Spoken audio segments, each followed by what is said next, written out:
So, hi, and welcome to the Business Spotlight Series. My name is Mark McNulty with Action Coach Bluegrass, and today I have with me Andre Regard, who is the founder of Regard Law Group. So, welcome, Andre.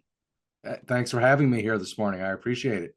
Yeah. So today we're going to be talking to Andre about his journey to business ownership and business challenges, best practices, and teach us a little bit about what it's like to own a law practice and some lessons for business owners as well that we're going to work in there.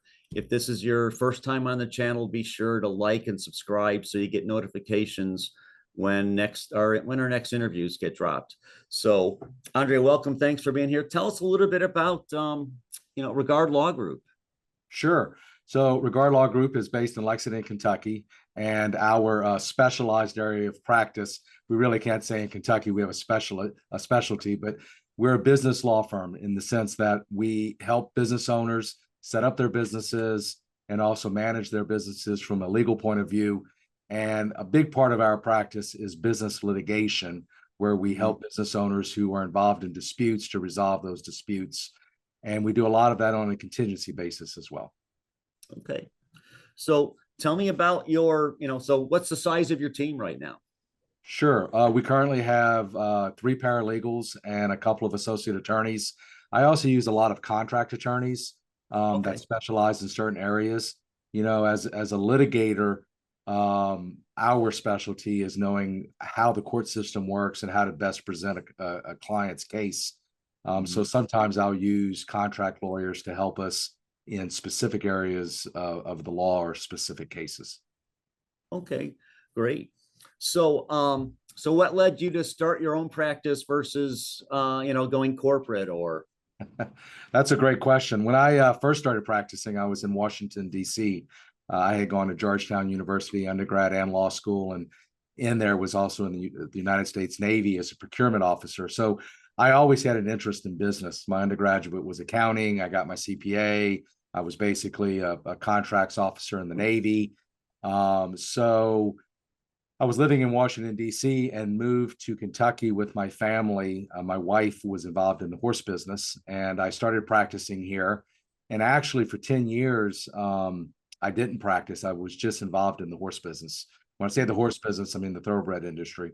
And in 2009, I decided to refocus on law. And at that point, I was an entrepreneur and I wanted my own practice. I really didn't want to work for somebody else. So I decided to set up my own business. Okay. So you're actually involved in multiple businesses, right? You're one of those entrepreneurs that happens to be a lawyer, right? That's pretty fair. I run a law practice where I do business litigation and business transactional work, and we do some personal injury. But I also run a real estate investment company, and I own a bourbon company, and I'm still involved in the horse industry to a certain extent. Okay, awesome. So let's talk about your business. So, business law, when I talk to business owners, what the first thing that sounds expensive. Yeah. Right. Business attorney. That's not so take a minute to kind of educate our listeners a little bit on why it's more expensive to not have a great business attorney. Well, what you said is correct. Most people say, well, I don't need to hire a lawyer. I'm a business person. I can read a contract. I know what I'm doing. The reality is usually when people come in my office, it's one of two things. Either it's somebody on the front side of a transaction where they're saying, look, I'm going to do a transaction. I want a lawyer to review the documents or help me set up my company, organize my company properly, review my operating agreement. And there's certainly a cost associated with that. And, that might be $2,000 or $3,000. If it's more complicated, it could be $10,000. But let's say it's a couple of $1,000s to review an agreement. That's well spent money, because the other thing that happens is somebody walks in my office and they say, a dispute's arisen with my partner, a dispute's arisen with my contractor, my landlord, and then they pull out this lease or they pull out an operating agreement and I review it and I just can't believe what they signed. Or, the fact that they had no advice. And the problem at that point is you're in a dispute, and disputes are always going to cost a whole lot more than taking care of the work on the front side. So, that little bit of interaction with an attorney at the beginning of your transaction, whether it's the establishment of your business, and how do we set up the business, or how do we set up an operating agreement appropriately, or how do we do a construction contract or a lease, and sitting down and making sure that your interests are protected. What I like to tell people is, commercial landlords are in the business of renting property. People who rent from them are really not in the business of renting property. They're in the business of doing something else, running a jewelry store, having a car dealership, having a restaurant. So the person who drafts the agreement's always going to have the advantage. So that's where a lawyer comes in, and that the lawyer reviews documents on a regular basis. And you need to sit down with your attorney and say, these are my objectives and goals, and this is where my risk tolerance is. And then that lawyer can help protect you and point out to you what you may not see because you're just simply not experienced enough at it. It also allows the client to focus on what it is that they do. If you're a restaurant owner, a bar owner, or a massage, you have a massage therapy location, that's what you do. You're not in the business of contracts. So let a lawyer who is specialized do that for you. I always tell, clients when they ask about it, it's like, well, you can either pay some upfront now or pay later. And there's typically, when the pay later typically has an extra zero on the end of the bill. Yeah, well, that's correct. The pay later is really expensive. I mean, the number of partnerships or LLCs that are out there where they don't have an operating agreement, or they had somebody else draft operating agreement. Let's say you're going to partner with somebody, and I'm using that word loosely. Most LLCs people think of as partnerships. You still should have your own attorney review it, just to put protections in there. All the time I see documents that I scratch my head and say, boy, it would have been a lot better for you if you had an attorney review this sooner. Also, when disputes happen, a lot of people wait too long to contact an attorney. Often you can contact the attorney that can stop the process from getting worse. Make sure that you're doing proper notifications. Make sure that you're doing a risk analysis of where this is going. Even if you don't act, just come and sit down for an hour or two. You're going to pay an hourly rate, maybe not, and have a conversation about what you're trying to do so that you can game out what's going to happen with somebody who deals with disputes every day. That's the difference. The difference is an attorney deals with disputes every day, and we also understand how disputes get resolved both judicially and outside of the court system. You don't want to go to court if you can avoid it, because going to court is extremely expensive. Mm-hmm. So talking like mediation there? Well, mediation or just resolution, lawyer to lawyer or lawyer to the other side. Abraham Lincoln, I'm going to paraphrase what he said, but he said a good lawyer is a lawyer that helps his client stay out of court. Because, what court is, we all watch dramas about lawyers, and what you see about lawyers is always courtroom work. You never see what happens behind the scenes and the transactional work and the discovery. But going to court is a very, very expensive process, and it's very, very distracting. When you're trying to run a business and you're in litigation or in disputes, it takes your attention and focus away from what you're doing and what you do best, and you're distracted now. So that's another place where the lawyer comes in, as the lawyer helps to take some of that mental energy and refocus it so you can do what you do best. And I like that, what you said at the start that really just struck me as, and I got to go tell all my clients this one, it's the landlord is in the business of renting property. The business owner is not. Correct. And it's one of those. And it's also true. I mean, a big example are construction contracts, and actually real estate as well. I don't do a lot of personal consumer family real estate, but think about this for a moment. A person goes to buy a house. It's one of the only times they're ever going to do it in their entire life, and they're going to sign a contract for $200,000, $300,000, $400,000. And they don't hire a lawyer and spend $500 to have it reviewed to make sure their interests are protected if they need to get out of that contract. And construction contracts is also a really big deal. whether it's a consumer, a family constructing a home, or a business doing a fit up or a new construction. Once again, the construction companies are in the business of producing contracts. They deal with contracts all the time as it relates to construction. It shocks me. It shocks me what types of contracts the user, the consumer, will agree to with construction companies. I mean, no protections at all. You have to assume every lease that's given to you, if you're the tenant, is going to have no protections in it for you at all. Right? It's all about the landlord. So, and there's things you can push back. You know, how do you terminate it? What are damages? What happens if there is a condemnation? A lot of people don't even think about that, but it happens. How those costs get allocated. You know, what happens if the landlord does something that stops the utilities or the roof leaks? I mean, all these types of issues that can affect your business. If you're in a shopping center, security in the shopping center and how that affects your business and the liabilities that may get created. So those are issues that you're not thinking of as a business owner because you're just simply not familiar with them. Mm-hmm. Okay. So awesome. So so tell me a little bit about so what would you summarize that, you know, business owners, these are the top 5 things that you should absolutely always get professional legal advice on? Well, one, when you're setting up your business, if it's anything other than a sole proprietorship, so anything that involves another person or persons, you need to get somebody who can review those documents for you, and you need to have documents. If you're going to have a business, I also, you know, everybody has to have a register. If you have an incorporated business, whether it's an LLC, which is the most common type, or a regular C corp, you know, you have to have a registered agent, and most people don't think much about that. They don't even really understand what it is. I think you should have a lawyer as your registered agent, and a service that we provide, and that businesses ought to think of, is if you're going to have an incorporated business, the reason you do it is for risk management. You're trying to protect your personal assets from your business transactions. Well, if you're going to do that, then you have to run your business like a business. And one of the key things there's 3 main things you need to do with that. One, you need to not I'm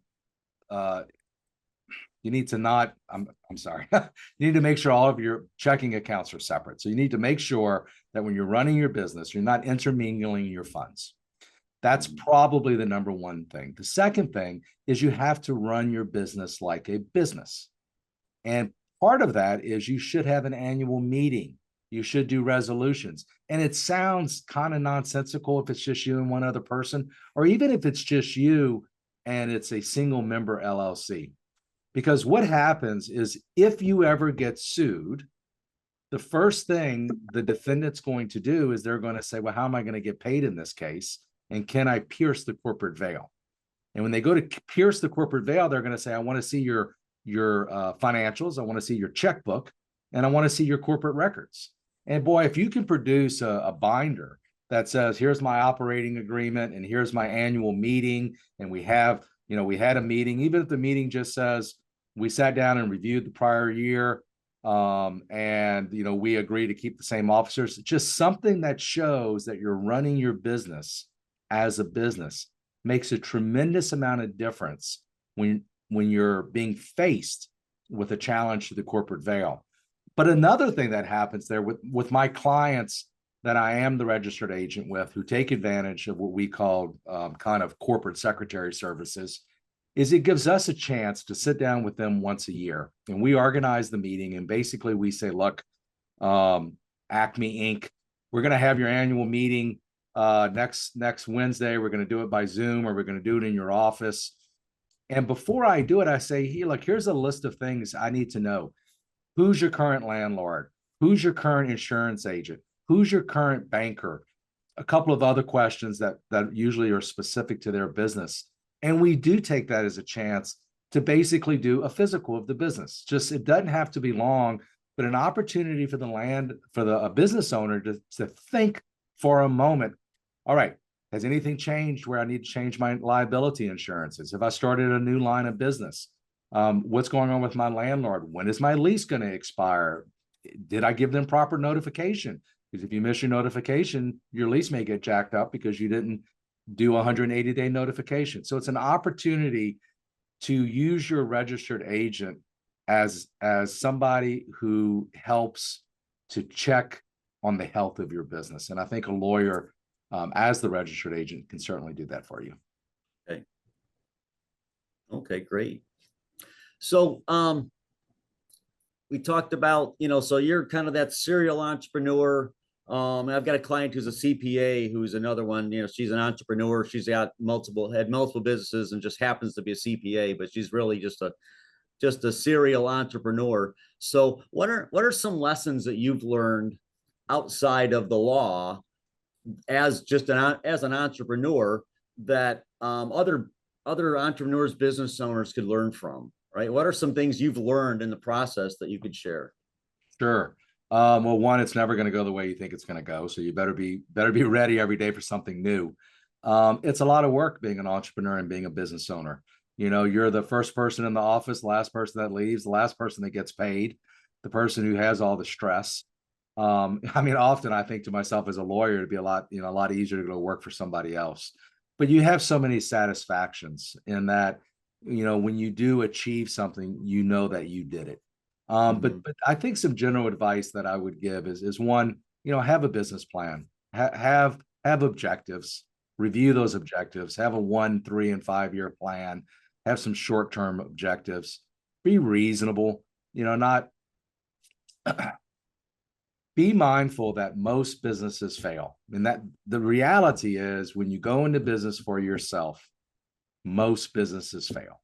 So your goal should be to stay open, to provide a service that's needed, to be satisfied by what you're doing. But you have to go into the business with open eyes that it's going to be challenging. That's why most people don't start their own businesses. The next thing would be it's all about your team. It's all about the people who work for you. A good employee or a good vendor is the difference between success and failure. And I also believe that most businesses, you can find mentors in various parts of the business. Somebody's done it before. People want to talk about and share their experiences. Go and find people that have done it before and ask them. Very, very rarely is somebody going to refuse to speak to you. People want to share their experiences. They want to share their successes, and they usually want to share their failures also.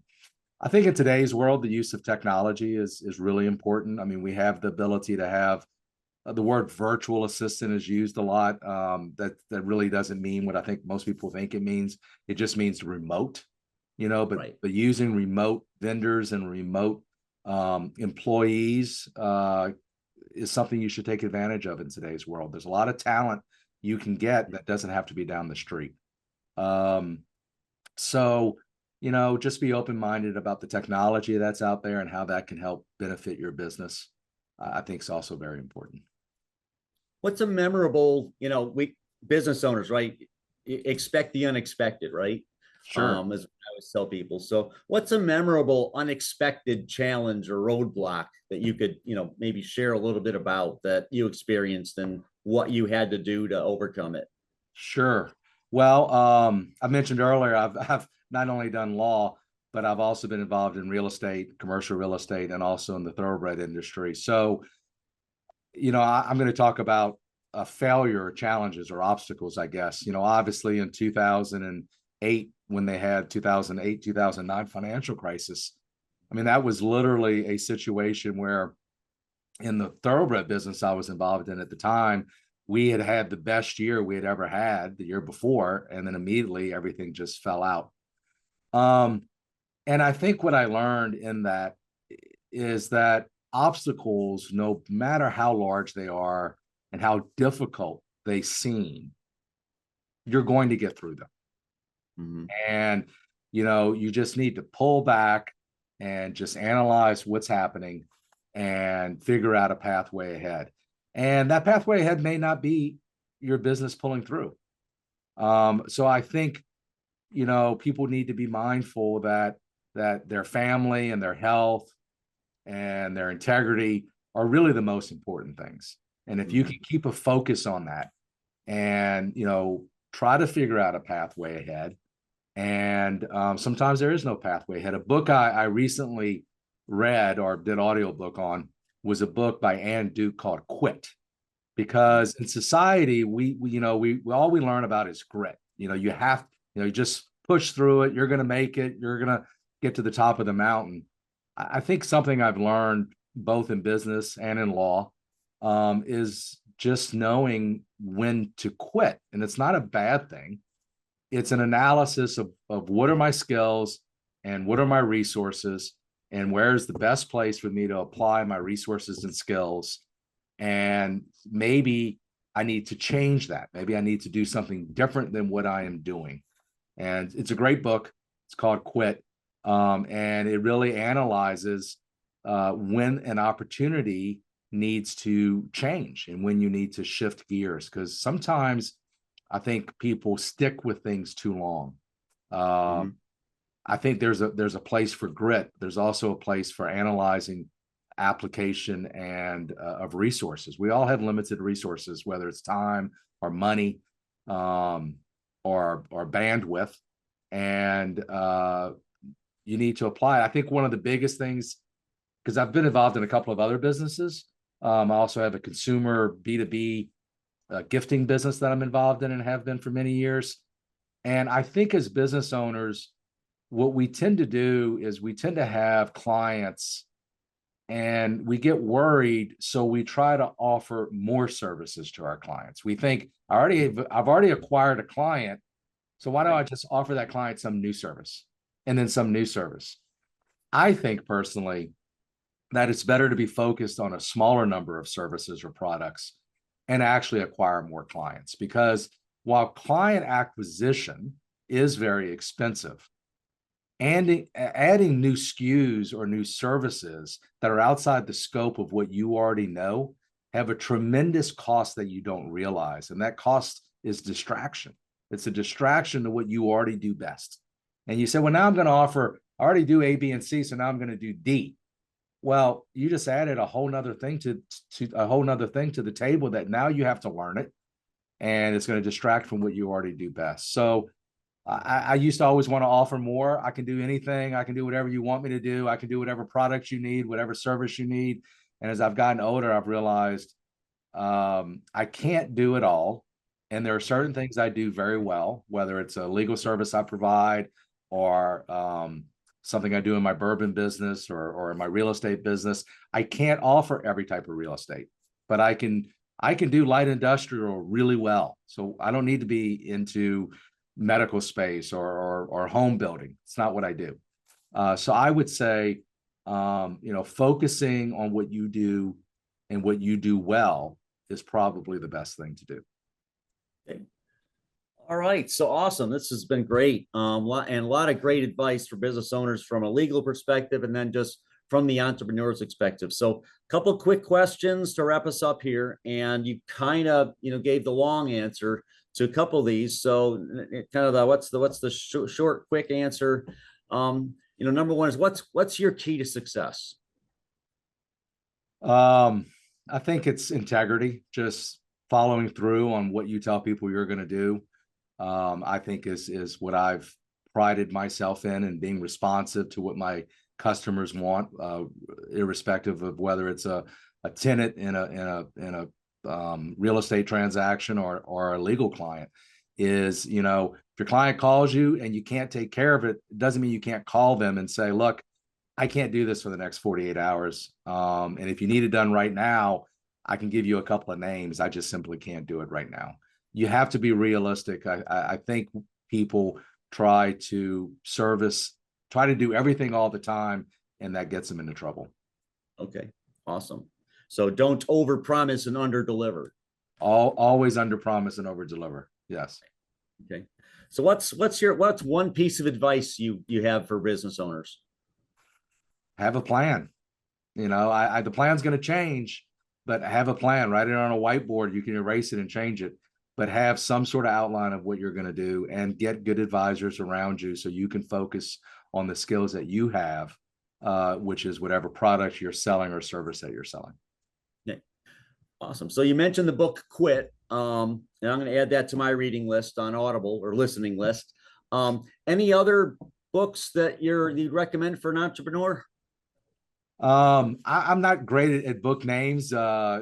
Quit was a great book. There was a book I was reading recently called Be a Unicorn.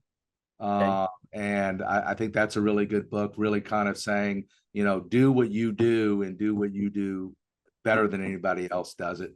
The whole idea of kind of a singular focus. I think that is an excellent book as well. Okay. All right. And then second and last question. So if you had to choose one area of your practice to improve from a business perspective, what would that be? I would say it's my business litigation practice. I mean, I really like helping business owners that are in disputes, particularly the business owner who's been shut out of the business. Because I have an entrepreneurial background, I sort of empathize with them. Because I have an accounting background and a legal background, I often can look at the problem and do a pretty good analysis of it. And I just find it's really rewarding because those business owners that are on the backside of the deal are desperate. They're scared. It's what they've put, all of their effort and focus on. And to be able to help those business owners come out at the end of the day with either their businesses or some of their money back is pretty rewarding to me. And it's something I enjoy focusing on. Okay. So if people want to learn more about you and your law practice and how would they find you and contact you? Is your website the best way to do that? Yeah, or they can just call me on my cell phone. I answer my cell phone all the Okay. time. So they 859-533-0781. If you have any listeners who just want to chat about whatever situation they're in or just kind of spitball a little bit, I'm happy to sit down and talk with them. I love learning about businesses. I think what makes a good lawyer is somebody who's inquisitive and somebody who wants to learn. I love just learning what people are doing, and I get very excited and passionate about trying to help them. Awesome. Great. All right. So thank you. So last question for today. What inspires you the most right now? My kids inspire me. I have four adult children. One's a lawyer, one's a programmer, one's in the horse business, and my daughter is about to finish up as a structural engineer. And I get inspired by them every day on what they're doing and how they're approaching the world. So that's my current inspiration. Okay, awesome. Thank you so much. That's great. I love family. I hear that from at least half of the owners in terms of their family being just a big inspiration to them. So that's great. So listeners, this has been Andre Regard with Regard Law Group, and he's our serial entrepreneur that happens to be a great business attorney. A lot of lessons from Andre here to listen to multiple times.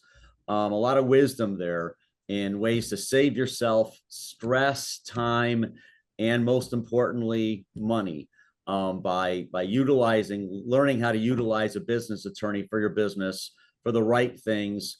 Because when things go wrong, it always costs more, and you just add a zero on the end of the price tag, and a little, this is the ounce of prevention really pays off. So make sure you listen to this. Go ahead and bookmark it and subscribe so you get notifications on all the future interviews.